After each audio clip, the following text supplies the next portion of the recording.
Breaking news here right now on a day where President-elect Trump has dropped his Attorney General nominee, Matt Gaetz, who formerly publicly withdrew today. And now, moments ago here, we just got President-elect Trump announcing a new selection for Attorney General, former Florida Attorney General Pam Bondi.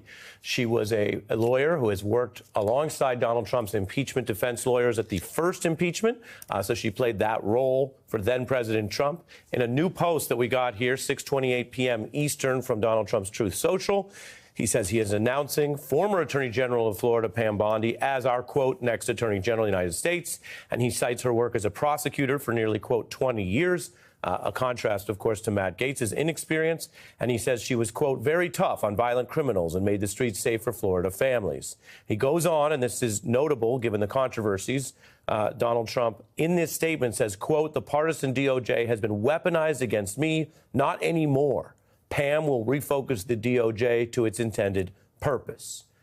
We are following this breaking story. It came just moments ago here as we were covering the other DOJ news with Donald Trump's other first pick for AG, dropping out, Matt Gaetz. And we're joined by Juanita Tolliver, who was covering that story with us. Welcome back. This is that kind of breaking news night. Your thoughts on the fast naming of a replacement?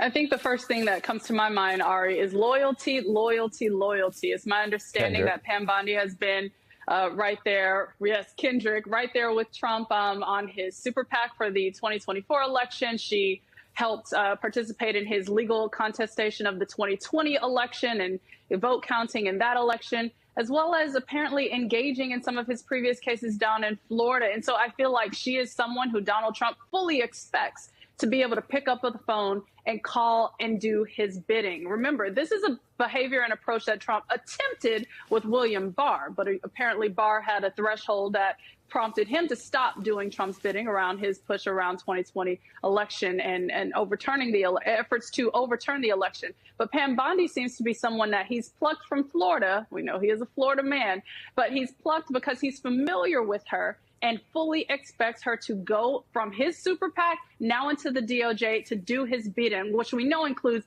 cleaning house over at DOJ for anyone who's been critical of him. Stay with me, Juanita. I want to bring back Jason Johnson. You may remember him from such news events as covering the DOJ 10 minutes ago. Welcome back, Jason. Thanks, Ari. It's a big news night. I'm going to let you get in here, but I'll tell viewers, because I always try to keep it as real and frank as possible. This is how this works. We did book these two guests for a different Attorney General nominee story, but I don't think either of you knew that this was breaking. The timestamp on Donald Trump's statement tonight, 6:28 p.m. Eastern, naming Pam Bondi. I want to add a couple more details on that because it's a breaking story, and then Jason bring you in here. There is a distinction that everyone should understand about this Attorney General nominee versus Matt Gaetz. Many people, experts, nonpartisan officials, as well as Republicans, noted that Gaetz had essentially no experience as a prosecutor or in the kind of legal managerial work that anyone would do at any leadership level at DOJ, let alone the top post of Attorney General of the United States. The contrast to Ms. Bondi is she does have that kind of experience, much more traditional in what you would see in a top DOJ post, because she was the top law enforcement official in the state of Florida, and she has over 15 years experience in that role and other roles as a prosecutor. If you remember Kamala Harris running for president and talking about being a prosecutor at the state level, this is that kind of job. And so in that experience, it is much more of a traditional role, something that the Senate Judiciary Committee and others who vet these kind of nominees would see as a positive, as experience. The flip side, which our guest Juanita just mentioned, is unlike traditional attorneys general, this is an individual who's very tied politically to Donald Trump, the loyalty that he has talked about. And while there is nothing disqualifying about working on an impeachment defense, it positions her not as someone who is a nonpartisan state-level prosecutor ready to rise up to the DOJ, but someone who's already been in those really searing partisan battles over Donald Trump's conduct in history. And you want generally an attorney general who is not overly tied to past partisan positions, even when they intersect, for example, with politics and law in Washington. So that's one update I wanted to give and bring you back in, Jason. I say that with all accuracy and fairness. On paper, her state-level experience is much closer to what presidents in both parties have sought at the DOJ. That's a huge difference with Matt Gaetz. The political part, though, is different. Right. And then what I bring to you is, and Juanita mentioned it, you have that political history, and you have a proposed number 2, a deputy attorney general who recently handled Donald Trump's criminal defense. So if this were the team, and they have to go through vetting and confirmation, but if this were the team, this would be 2 of the most politically defensive lawyers of the personal capacity of an incoming president we've ever seen running DOJ at the same time. All right, I completely agree. And quite frankly, my thought is that after Gates dropped out, it would be essentially somebody from Trump's legal team. It would be like a Jay Sekulow or somebody like that. I assume that's where he would get these people from. Unlike William Barr, even going back to when we were all kids and like Janet Reno, right? Occasionally attorney generals try to behave like they are not the personal lawyer of the president of the United States. That is completely out the window. Pam Bondi is exactly what I was saying in the last segment that we should all fear, because she's competent. We may not agree with her ideologically, but she actually knows how to do this job. So if anyone on the Democratic side or anyone who cared about liberty or justice was thinking, well, maybe Matt Gaetz will screw this up and that'll give us some time. No, Pam Bondi knows what she's doing. She knows what she's doing about immigration. Remember, Florida is one of those states that's been very aggressive about migrants and deportation and moving people to different states and everything else like that. Florida has enacted all sorts of rules and laws to curtail students and what they can do on campuses and finding legal justifications for manipulating education money. She is a dangerous and effective pick, and that's frankly worse than what we would have got with Matt Gaetz, even with the deplorable moral background that he has. Yeah, and I want to discuss that with a little more depth with both of you, including her record on civil rights, LGBTQ rights, and other issues that are front and center at the DOJ, and which we know were also big campaign issues this cycle. So I'm going to ask both of you to hang with me. I've been very clear with viewers. This is breaking news. Our guests are going to stay. But I'm going to go one-on-one and check in with someone who's been following all of the transition news very closely.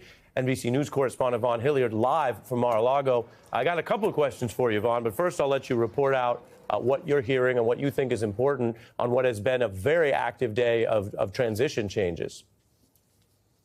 Right, Ari. If I could just kind of give you a sense of how this is going here at this point, because of Donald Trump's lack of telegraphing on so many of these picks and making them like the Matt Gaetz pick on the fly on his airplane as he was coming back here to Mar-a-Lago in Palm Beach with Matt Gaetz, announcing his pick, surprising and turning the heads of everybody. I was with a fellow reporter just about a block from where I'm standing now, and that reporter says, Pam Bondi, he picked Pam Bondi, and my reaction was, for what? And I don't say that out of a disrespect to Pam Bondi, the longtime attorney general from Florida here, but because Pam Bondi's name was not in the mix here, at least publicly, of all of the litany of names that we were talking about to fill this capacity.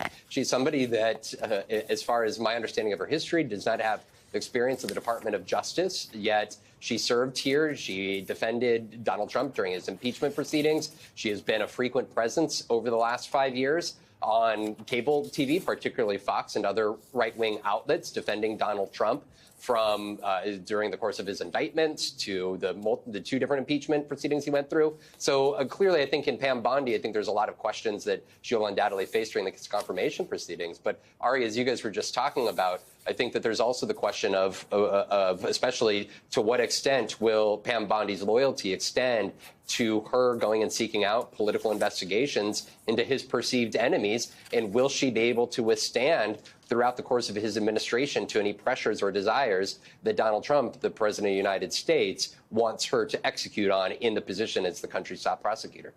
Yeah, and let's dig into what you're reporting and what's striking here, because I don't mean to sound quaint or old-fashioned, but in Donald Trump's first term and most incoming presidencies, even, shall we say, disruptive, untraditional ones, there's a fair amount of vetting and thought that goes into selections. It is possible that the lack of vetting of several of these candidates is going to complicate the process, which, if you're a Donald Trump fan, that's a negative, because you'd like to see qualified people come in to competently carry out the agenda. We're reporting on the problems that ended Gaetz's nomination today. Pete Hegseth has had some problems that were apparently surprises to the Trump team. And so what you're telling us right now tonight is that this came fast enough that it doesn't sound like, to your, at least what you understand, that there was a sufficient or extensive debate, discussion, and vetting process. I mean, you just had a candidate go lose partly over vetting.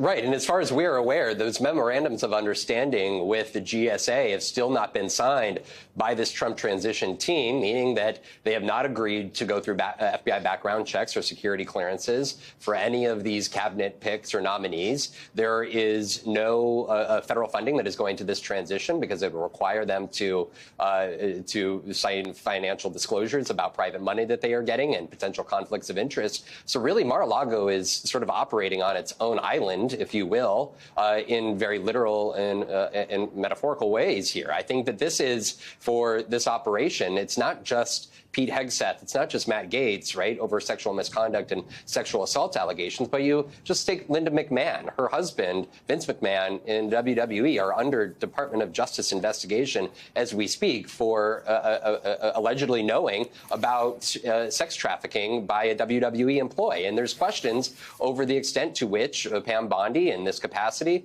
how she would use the DOJ. There's, I think, a series of questions about Robert F. Kennedy Jr. as well, who has a deep, difficult history. I think that we as reporters have tried to make our way through, but a lot of questions still outstanding. So I think, Ari, this has been a very accelerated week of announcements compared to 8 years ago, when he steadily, over the course of weeks, or even compared to the Biden administration, over the course of 2 months, rolled out his picks. So I think that this, if you will, this will allow for public scrutiny for the next 2 months because of his accelerated pace of doing this. But through at least the more formal, typical channels of the federal government and the investigative bodies, which have usually helped these transitions, I think it may take more of a public or journalistic look at these individuals to determine the extent to which these confirmation proceedings will be fruitful for them or not.